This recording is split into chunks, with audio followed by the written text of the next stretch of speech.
in defense of President Trump.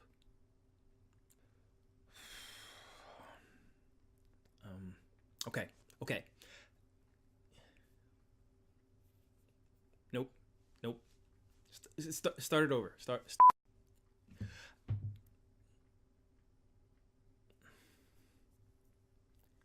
I'm so sorry. One more time. St. John the Philosopher here. President Donald Trump is a self-important, hyperbolic, foul-mouthed, womanizing, silver spoon-fed, opportunistic serial philanderer with small hands, a crappy spray-on tan, and possibly the most famous bad toupee in history. But he's my president, and so far he's done a pretty decent job, I guess.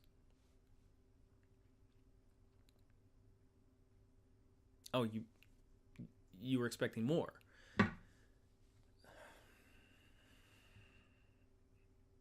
Okay.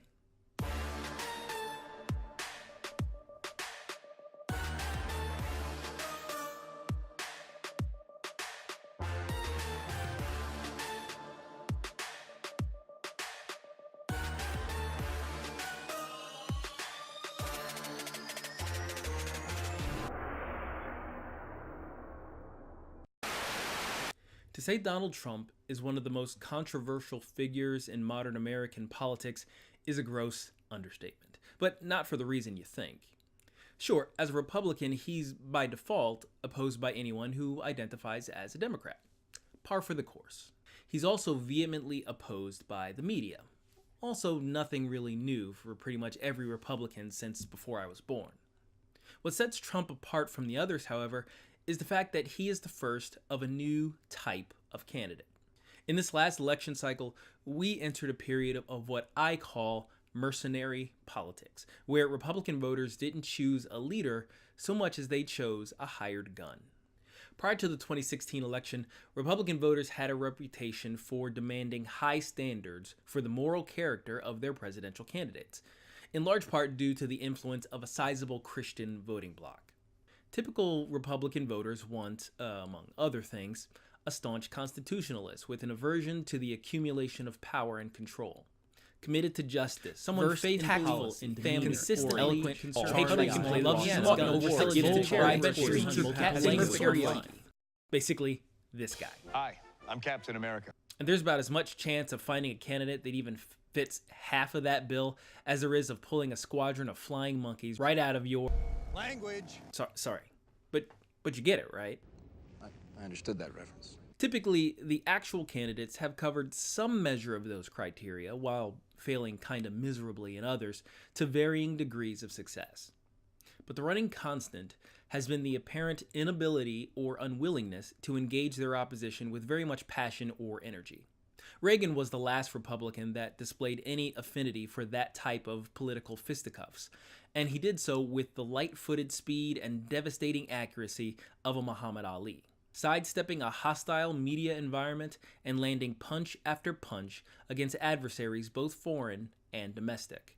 Mr. President, in talking about the continuing recession tonight, you have blamed mistakes of the past, and you have blamed the Congress. Does any of the blame belong to you? Yes, because for many years I was a Democrat. By contrast, Reagan's successors have largely allowed themselves to be punching bags for Democrat and big media attacks, leading those attacks to become more and more slanderous and vicious over time. The candidacy of Donald Trump came at what, in hindsight, looks to be the tipping point.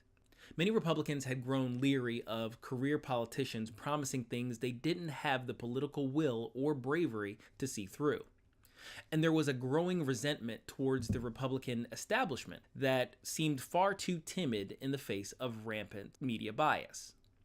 So the idea of a well-known outsider with a brash demeanor and the ability to give as good as he gets resonated with a lot of frustrated people.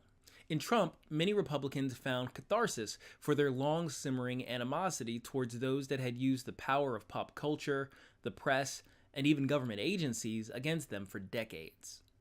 They were tired of playing by a self-imposed set of rules to which their adversaries didn't subscribe and wanted to change the game. You know, it reminds me of the 1980 movie My Bodyguard, where a bullied kid hires a tough guy to protect him against his tormentor. In a sense, a number of Republicans said, yes, he's a bully, but at least he's ours. That minority of primary voters basically made the decision for the rest, who, when faced with Trump or Hillary, took the calculated risk to see how far down the rabbit hole goes. Oddly enough, it seems to be working out better than most right-leaning voters could have hoped. Against all odds, the outsider won the office, and despite his many, many personal shortcomings, the results of his governance are largely positive. Aside from partisan victories like certain judge appointments and the like, there are plenty of things that should be seen as universal wins. The recent diplomatic breakthroughs with North Korea should be regarded with tremendous caution, but they're surely nothing to sneeze at. While we don't yet have the impenetrable, physical, tall, powerful, beautiful southern border wall, illegal border crossings are down to 45-year lows. The economy seems to be coming back as well, with all indicators falling in favorable ranges. And arguably as a result of federal deregulation efforts and more favorable tax policies, joblessness has hit a significant low.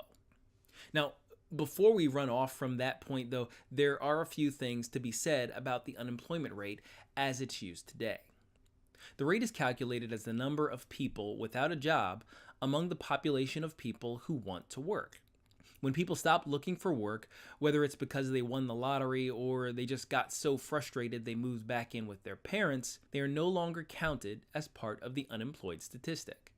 The percentage of the population that are counted as part of the labor force is called the labor participation rate. It's important to keep in mind because it directly relates to how we can interpret the unemployment rate at any given moment.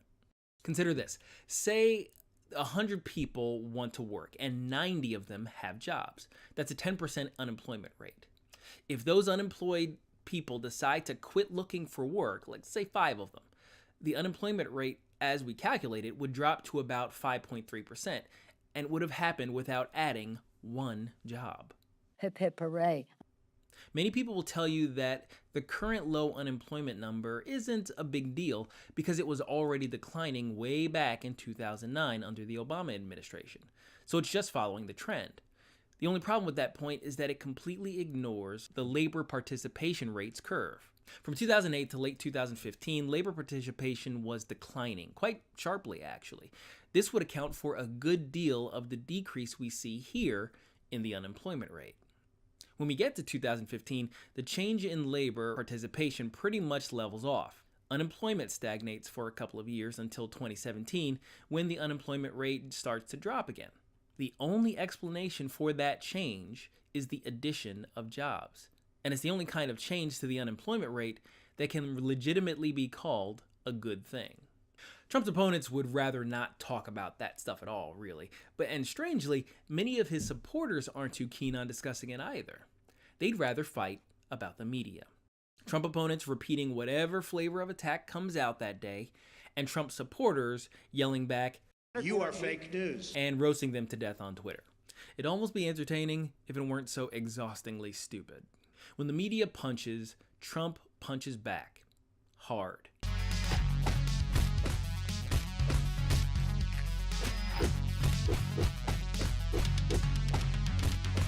It's something they aren't used to, and it's turned into this never-ending battle of escalating narratives. Here's how it usually plays out. Trump says, does, or tweets something questionable or downright dumb. Justifiable criticism is drowned out by overblown accounts of how it's the worst thing to ever come out of the White House. Anti-Trump voices jump on that bandwagon, often spinning wild narratives based on conjecture at best and outright fabrications at worst. Trump calls out the opposition for deliberately misconstruing his meaning and amplifying false stories, which gives pro-Trump voices the opportunity to rail against legitimate malfeasance from the other side while sidestepping whatever real fault there was in the original thing Trump did in the first place. It makes me tired just thinking about it. And I always come away thinking, well, that was pointless. Back to Netflix. Now, one of the complaints I hear most often is that President Trump is It would take an entire video, or maybe two actually, to go through each particular accusation separately, so I'll give you the short version. Racism, as in meaningful racial animus, and not just the inartful or ignorant stuff that we all have said from time to time, is a serious charge that should require serious evidence.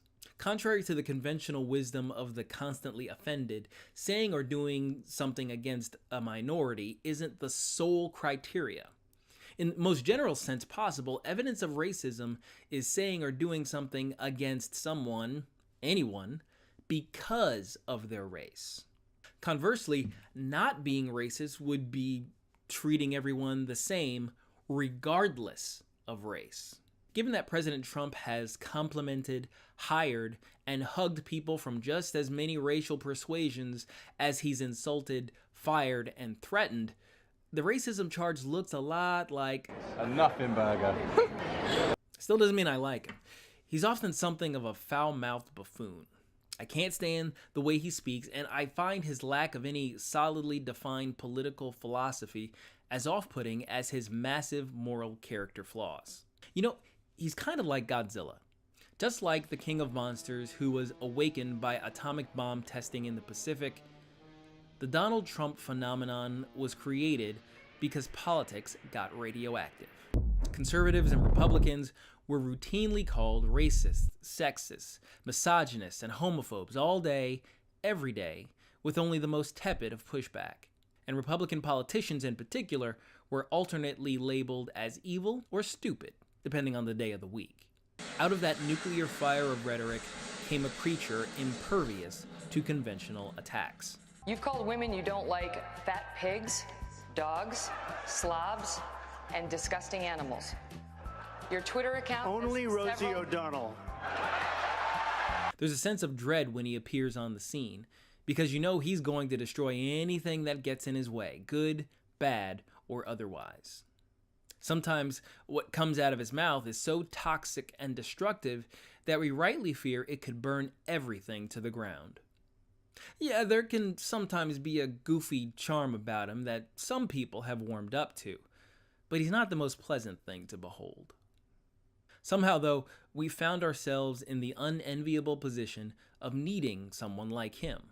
Because when you live in a world full of monsters, it's not an entirely bad thing to have one on your side. Sometimes, it's downright satisfying.